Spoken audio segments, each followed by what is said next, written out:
भारत माता की जय। दोस्तों, मैं आपका भाई आशीष भारद्वाज। जो भी भाई जुड़ेंगे सबका स्वागत है। अभी जो इलेक्ट्रॉनिक मीडिया में मामला चल रहा है, अभी जो मैं बात करने जा रहा हूँ वो मामला थोड़ा नेशनल इलेक्ट्रॉनिक मीडिया से इतर मामला है, जिस मामले पे मैं आप सबकी गंभीरता चाहूँगा और जिस मामले पे मैं चाहूँगा कि आपका ध्यान आकर्षित हो और आप भी झारखंड सरकार से इस मामले पे बात करें।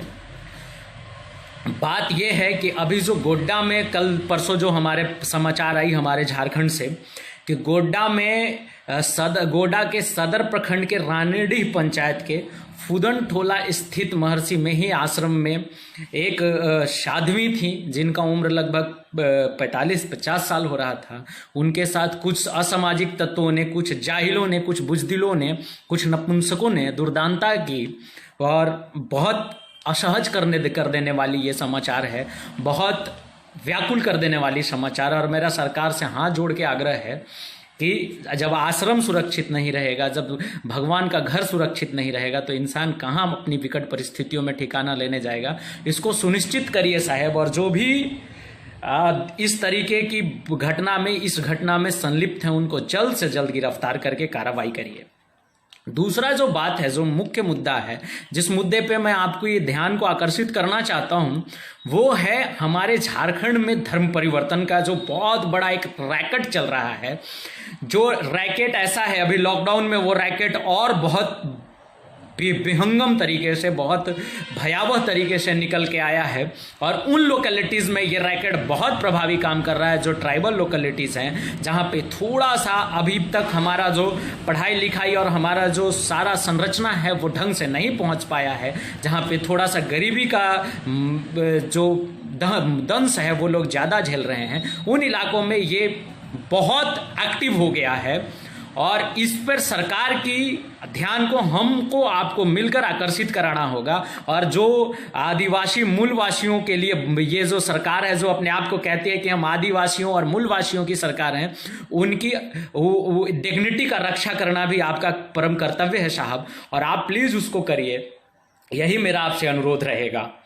अभी क्या है कि 2017 में हमारे झारखंड राज्य में जो है एंटी कन्वर्शन लॉ पास हुआ है 2017 में। अब ये लॉ ये कहता है कि that conversion by force or allurement shall be punished by up to 3 years of imprisonment and fine of 50,000 rupees. मतलब कि आप अगर जबरदस्ती किसी का धर्म परिवर्तन करा रहे हैं तो आपको 5 साल का सजा हो सकता है, या आपको 50,000 और साथ ही आपको 50,000 का जुर्माना भी होएगा। उसमें और भी कहा है कि जो अपनी स्वेच्छा से धर्म परिवर्तन करना चाह रहे हैं, those who are wishing to convert, उनको उस जिले के जो अथॉरिटीज़, हायर अथॉरिटीज़ हैं, उनसे सारी जानकारी साझा करनी पड़ेगी। कौन से प्लेस पे वो कन्वर्सन करना चाह रहे हैं, क्यों करना चाह रहे हैं, सब कुछ, और तभी जाके ये होगा। माइनर्स और वुमेन के, अगर महिलाओं और बच्चों, छोटे 18 से नीचे वालों को आप धर्म परिवर्तन करा रहे हैं तो उसके लिए और सीवियर सजाएं हैं। इस सजा को आप जरा उन तक पहुँचाइए, इस बात को पहुँचाइए। अब मैं आपको मैं जब भी आता हूं तो कुछ आंकड़े, कुछ स्टैट्स के साथ बात करता हूं। मैं आपको 2-3 आंकड़ों के साथ आपको छोड़ते जाऊंगा। पहला आंकड़ा है 8 जुलाई का।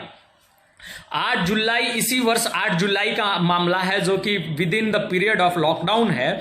उसमें शंकर जी और करीमन जी ने, जो कि एक ट्राइबल फैमिली है, ऐसी फैमिली है, कुलगारा विलेज लातेहार का घटना, हमारे पलामू जिला से बगल के डिस्ट्रिक्ट का घटना है। उसमें उन्होंने बताया कि एक प्रिस्ट हमारे घर आता है, हमारे आसपास के लोगों को लालच देकर, लोभ देकर उनको जबरदस्ती धर्म को परिवर्तन करने के लिए इंसिस्ट करता है। जब हमको पता चलता है तो हम फिर थाने में जाते हैं और उसके खिलाफ ये दर्ज कराते हैं, FIR लॉन्च कराते हैं। दूसरा घटना संथाल का है, जो कि ओपी इंडिया न्यूज के माध्यम से पटल पे आया था, और जिसमें उसमें एक जो है रामेश हंसदा करके, आप यूट्यूब पे या बाकी जगहों पे डिजिटल प्लेटफॉर्म पे सर्च करिएगा, वहां पे इसका वीडियो भी अवेलेबल है। रामेश हंसदा जो है वो है सोपोदेरा विलेज पारसडी डिस्ट्रिक्ट जमशेदपुर के हैं। उन्होंने बताया था कि हमारा खराब हालत का फायदा उठाकर कुछ लोग, एक पादरी उनके घर पर आया, लालच देकर, पैसा देकर उनका धर्म परिवर्तन कराने की कोशिश कर रहा था और अप्रैल में 53 लोगों को घर वापसी कराया गया है सिंदरी के इलाके में। अब ये क्या है ना, 53 लोगों में एक महिला भी थी जिनका नाम मैं नहीं, जो मैंने सर्च करते करते, तो ये सब एक रैकेट चल रहा है।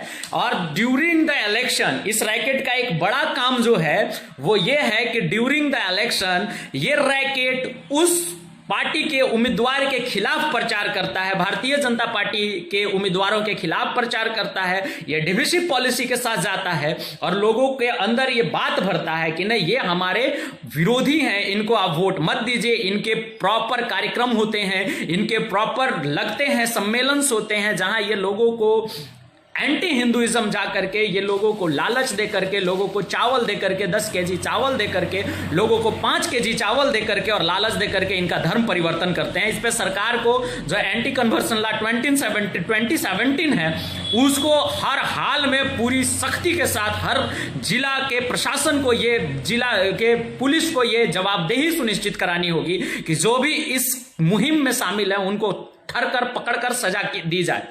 और दूसरा जो मेरा एक रिक्वेस्ट है सरकार से कि जो भी लोग विलिंगली शरणा धर्म या हिंदू धर्म को छोड़कर क्रिश्चियनिटी को अडॉप्ट कर रहे हैं या किसी तीसरे धर्म को अडॉप्ट कर रहे हैं, उन लोगों के लिए वो डुअल फायदा नहीं उठा सकते हैं, वो 2 जगह का फायदा नहीं उठा सकते हैं। जब वो अपने आप को शरणा से या हिंदू धर्म से परिवर्तित करके जब अपने आप को वो ले जाते हैं किसी दूसरे जगह, तो फिर उनको एसटी का फायदा कैसे मिलेगा? फिर वो जो जिस जहां बिलोंग करते हैं उसका फायदा दीजिए। तो इसको सुनिश्चित करिए कि एक आदमी को 2 जगह की फायदाएं ना मिले। ऐसा करके एक नियम आना चाहिए कि कुछ लोग ऐसे 90% कन्वर्टेड लोग ऐसे हैं, either they are converted by force or either they are converted with willingness. उनके साथ एक समस्या है, समस्या ये है कि उनको ये समझ नहीं है कि हमें क्यों कन्वर्ट कराया जा रहा है, कैसे कन्वर्ट। एक अवेयरनेस प्रोग्राम की जरूरत है। सेकेंडरी जो जरूरत है वो जरूरत है कि जो भी लोग इसमें इन्वॉल्व हैं, हर प्रशासन को अपने जगह से मजबूत करके काम करने के लिए एक टीम बनाया जाए जो इस पर डायरेक्ट काम करे, जिसको रिपोर्ट करे जिला प्रशासन। और तीसरी जो बात है सरकार, वो ये बात है कि इन लोगों को जो कन्वर्टेड विलिंगली कन्वर्टेड लोग हैं उनको ये जो हमारे जो बाकी जो प्रोविजंस, उनको जो बाकी उनको जो अपलिफ्टमेंट मिलते हैं, बाकी उनको जो उनके पुराने जगह पे जो उनको मिलते थे प्रावधान, उन सभी प्रावधानों से उनको वंचित कराया जाए, तभी ये जाके रुकेगा, तभी ये सिंडिकेट काम करना बढ़ने करेगा। ये पूरा नेक्सस है जिसको तोड़ने की जरूरत है और ये झारखंड के हित में नेक्सस काम नहीं करता है, ये आप भली भांति हम सब जानते हैं। जो भी भाई जुड़े सबका बहुत धन्यवाद। हो सके तो हमारे यशस्वी मुख्यमंत्री श्रीमान हेमंत सोरेन जी से इस ट्विटर के माध्यम से इस बात पर आग्रह करिए। मैंने देखा मेरे पास और बहुत डाटा है जिसको पढ़ने लगूंगा तो लगभग 2 घंटे लगेंगे मुझे इन डाटाज को आपके सामने प्रस्तुत करने पर। मैंने कुछ 2-4 डाटा आपको इसलिए दिए ताकि आपको लग जाए कि नहीं, these things are performing inside our state, these things are going on inside our state. तो प्लीज आप भी अपने माध्यम से सरकार को आगाह करिए इन सब घटनाओं के बारे में। और जो हो रहा है देश में वो बहुत हृदय विदारक है, बहुत दुखद है। एक सरकार जो आमद पड़ी हुई है कि किस तरीके से जो सच बोलने वाले लोग हैं उनको क्रश किया जाए, तो ये सब हतप्रभ करने वाली स्थिति है। किस तरीके से एक सरकार अपनी नपुंसकता को दिखाने के, छुपाने के लिए और एक महिला पे, स्त्री पे मर्दानगी दिखाने के लिए अनर्गल गतिविधि में इन्वॉल्व हो रही है, सारे तंत्रों का गलत उपयोग कर रही है। ये सब बहुत दुखद है और ये सब एक चुनी हुई सरकार के कृत्य में नहीं आता है। बाकी let's see, democracy always prevails, हमेशा सत्य की विजय होती है। हमारे प्रजातंत्र, लोकतंत्र कल भी अमर था, आज भी अमर है, आगे भी अमर रहेगा। प्लीज इन सब चीजों को अपने माध्यम से उठाने का कोशिश करिएगा। जो भी भाई जुड़े, बहुत धन्यवाद। जय हिंद, जय भारत, वंदे मातरम, भारत माता की जय।